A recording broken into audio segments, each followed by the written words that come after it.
ko na noon na patuloy yung trabaho namin, and isa sa mga trabaho namin ay gusto namin tumulong sa Commission on Elections in voter education, particularly yung wag mo ibenta yung boto mo, wag gumamit ng dahas during campaign and election day, yung mga ganon. Ma'am, payo niyo lang po sa ating mga kababayan sa nangyayari po ngayon sa ating bansa. Yes, sabi ko nga kanina sa statement ko sa ating mga kababayan na patuloy na sumusuporta, nagmamahal, nagdarasal, napakahalaga nun, ay manalig lang sila dahil sa taong bayan ang tagumpay. VP, anong nag-blooming daw ka? Anong naakadri sa Manila na taga Davao magka?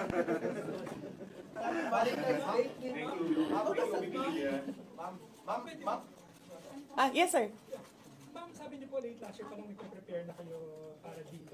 Pwede po i-brief niyo kung right now po after ito preparation, may legal team na po ba and nasaan na po? Well, may meeting kami mamayang hapon dahil nag-meeting sila kasumali. So merong briefing, legal briefing mamaya ang mga lawyers. So I will know more this afternoon. Can you name some of the prominent members? Pakikita nyo na yan pagpasok nila ng kanilang entry of appearance. Ma'am, tuloy po ang trabaho kahit may pinaghahandaan po kayo impeachment. Yes, sir. Opo. Kakatapos lang po ng planning conference, Office of the Vice President. So we did it last Tuesday, Wednesday, and Thursday para po sa 2025 and 2026. Ma'am, for 2025, may mga programs ng OVP? Yes, nag-announce na kami no na wala kaming food and wala kaming burial and medical assistance dahil tinanggal yung so hindi ka na pwede maglagay ng budget doon. How about the other programs, ma'am? Tutuloy siya. How confident are you that you won't be convicted in the impeachment court? Wala pa tayo. Masyadong pang malayo yan, ma'am. Wala pa tayo ina-assess. Sa BP part, number 1 for impeachment. Have you talked to Nagtanong ka na ba? Yes. Kanina? Sige, ikaw. Ma'am, you said before na you're seriously considering to run for 2028 now, na more decided to run in 2028. Okay. So wala pa tayo dyan.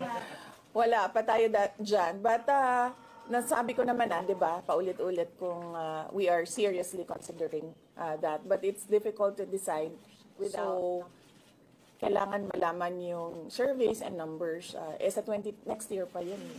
Ma'am, pero ma'am, sa tingin niyo ba, ma'am? Sir, nagtanong ka na? Sir, yes, sir. What are you concerned na possible consequence that you can be disqualified from public office kung magkaroon na ng conviction? Yes, sir. Oo. Alam ko po yung penalties ng impeachment na nag-resign ako sa Department of Education. Before ako nag-resign sa Department of Education, pinag-isipan ko na lahat. Ma'am, sa ngayon ba, masasabi ninyo na lalo pa kayong nainganyo na ituloy ang pagtakbo sa 2020 presidential election? Nasagot ko na ata yung kanina sa question ni sir na nakaitim. Ma'am, number 1 in the articles of impeachment was your assassination threat to the president. Do you regret making that statement last time? I did not make an assassination threat to the president. Sila lang nagsasabi niya assassination, sila nagsasabi may assassin, may gunman. I did not say that. Vice, last time, tinanong ko kayo if confident kayo sa numbers ng House, and sabi nyo, hindi kayo confident. And you said na parang meron kayong confidence sa mga senador. So, To my friends in the Senate, wala. Ma'am, will you appear sa message impeachment po kayo court? kay Senator Ivy. Bakit? She's going to block out the impeachment po, ma'am. Sabi daw po niya, she opposed to impeachment daw po. Bakit kaya? Maybe we should ask her first. Bakit niya i-block yung impeachment? How do you feel po? Sabi ni BBM, hindi niya supportado yung impeachment. Pero number 1 na, unang-unang pumirma yung anak niya. He was consulted actually. He was consulted. Kasi sabi, ito lang daw. Ang daming nagbabantay sa gilid. Nakausap niyo na ba yung father niyo after the impeachment? Wala pa. But nagpadala ako ng message through sa kanyang assistant and sinabi ko na, ano ba sinabi ko? Hindi ko maalala. I think I said, everything will be all right. Yun ata ang sinabi ko. His reply was a song. Ano po kanta ba? MacArthur's Park. Nagpadala siya ng video na kumakanta siya. Have you read the complaint? Have you read? Hindi ko pa nabasa, ma'am, yung complaint. But I understand lahat ng mga complaints na na-file sa House of Representatives na basa. Bakit po may comments sa pamilya ninyo kahit dating Pangulong? Any challenges May po? pakiusap ba kayo? Sandali, Sarah. Sandali, Sarah. Any challenges po na hinaharap natin with regards to preparation sa impeachment? Ang preparation, challenges sa preparation. Well, so far wala naman. Wala naman kaming na-ano lang kami, na-overwhelm kami kasi ang daming mga lawyers na nag-signify na tutulong sila sa defense. So, ngayon ay pinag-uusapan on how to go about it na makuha lahat ng kanilang commitment of support at makatulong din sila sa pag-iisip kung ano yung gagawin sa defense. Ma'am, kamusta po? Nagtanong ka naman. At least who will lead the defense? Sabihan ko na lang sila na mag-announce na sila kung gusto na nila mag-announce. Pero yung father nyo kasama pa rin? Kasi sabi nyo before, your father would be helping also. Well, he is welcome. He is a lawyer. So he is welcome to advise input in the defense. May pakiusap ba kayo sa mababa ng translating due to the Senate bill sa Congress hearing? I will not answer that question. Sex Zulaika backing off. Yes, I'm sorry. Yes. Is Sex Zulaika Lopez backing off? Yes. So what happened was, nag-indefinite leave siya, and then she was admitted to the hospital doon sa Davao. And then discharge siya ng mga doctors with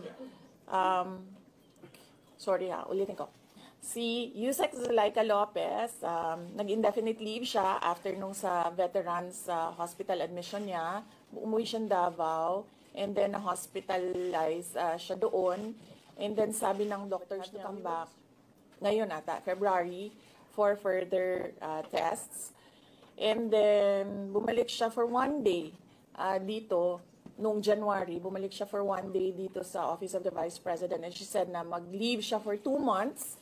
And then I said yes, take the time that you need for your health. And then after a week, bumalik siya. Noong January, after a week, bumalik siya dito, and then she said hindi ako mag-leave. So sabi ko, okay. Kamusta po sa INC? Meron ba pakikipag-usap kayo sa INC? Dahil sila po yung nag-rally against para wag ituloy yung impeachment. Hindi pa po kami ng INC, sir, pero nagpapasalamat po ako sa INC at sa buong sambayanan sa kanilang pananawagan ng kapayapaan. Ma'am, kamusta po ang staff ng numbers in Senate? Nagtanong ka na, sir. Numbers in the Senate to be acquitted. Hindi ko masabi yan ngayon, sir. Wala pa kami dyan. Ma'am, Nagtanong ka na, ma'am. Wala pa. Ma'am, would you consider former President Duterte to be your lead defense? Maybe if he wants to, he can be part of the defense team. But because of his age and because of rigorous preparations in an impeachment case, baka sabihin ko sa kanya na dahil medyo may edad na si former President Rodrigo Duterte. He's already 80 years old this Ma'am, year. kamusta po ang staff ng OVP after they heard about the impeachment po, ma'am? Ano po naramdaman po nila na when you were impeachment? Ano po naramdaman ng staff ng OVP in general? Are they sad? Are they worried po ba, ma'am? Hindi ko alam nila na pinagtatawanan lang nila ako dito sa gilid kasi hindi daw ako sumunod talaga. Ma'am, you will appear sa impeachment court, ma'am, if ever. Ha? You appear. Okay. Kung pwede namang hindi, and I understand, pwede naman. Hindi na. Oo. Kasi baka ma-intimidate lang sila lahat sa presence. May mga plano po ba kayo para itulak ang pag-audit, lalo na po sa mga congressista natin na ginagamit ang pera o pondo ng gobyerno para sa black propaganda against you? Hindi ko na muna sagutin yung tanong na yan ngayon. Tayo sa God Save the Philippines. So, ma'am, will you dissuade or encourage your supporters in case you would walk sa street to rally? Sa panahon ngayon, ma'am, na sobrang mahal ng mga bilihin, lalong-lalo na ng pagkain, sasabihin ko sa mga supporters sa taong bayan na unahin muna nila ang trabaho and negosyo nila kesa sa mag-rally sila sa mga dahil marami o lahat tayo breadwinners. So merong mga bata o merong mga kapamilya na nagdedepende sa atin. At tayo naman ang social media capital ng buong mundo. Kung gusto talaga nilang magsalita at tumulong, doon na lang sila sa social na nakakatrabaho pa rin sila. Pero nagagawa nila kung ano yung nararamdaman nila na gusto nilang gawin. At yun ay magsalita at marinig sila ng taong bayan. Sabi ninyo, hindi niyo pa masabi if you have enough numbers in the Senate for ano like that. Are you not confident that you have enough allies to avoid a conviction in the Senate? Hindi ko pa naisip yan, sir.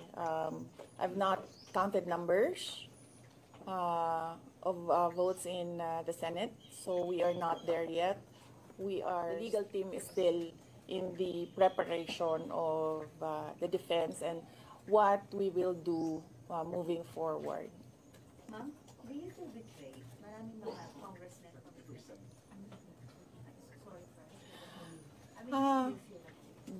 Do I feel betrayed? How do you feel ang dami taga Mindanao? Actually, ma'am, wala akong feelings about it. Kasi, kung napapansin nyo, wala naman I don't join their circles, but we are friends, yes. But kung ninong at ninang lang ng mga anak, walang ninong at ninang na politiko ang mga anak ko. Oo. Maliban kay Stonefish, dahil nandoon si former President Rap Estrada. So, I don't move in the circle of politicians. Kaibigan, yes. But to say that meron akong close relationship, personal relationship with them. Kaya siguro, ganyan din siguro kadali sa kanila ang magdesisyon about the impeachment. Kasi wala naman talagang something that is worthwhile sa aming pagiging magkaibigan. Ma'am, last on impeachment, nagkaroon po ba kayo ng prior information na may impeach kayo sa House under last session day? Or may nag-PM ba kayo? May nag-tip sa inyo? Yes. Oo. Si JC.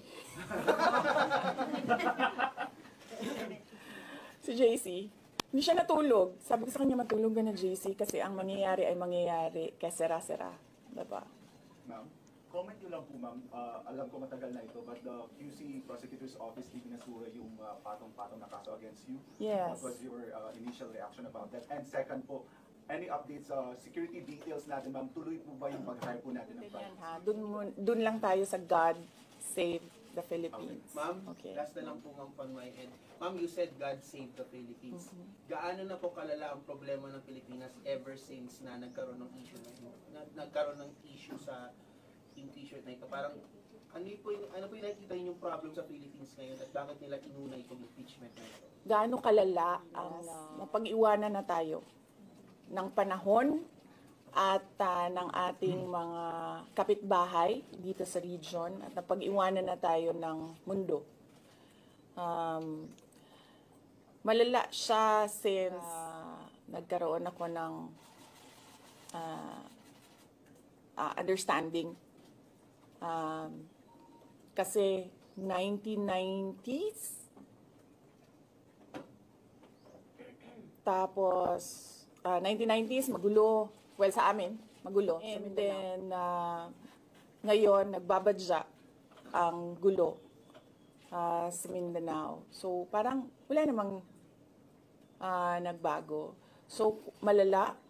Sobrang malala. Dahil kung nakakausap mo yung mga tao na arawan yung kanilang sweldo,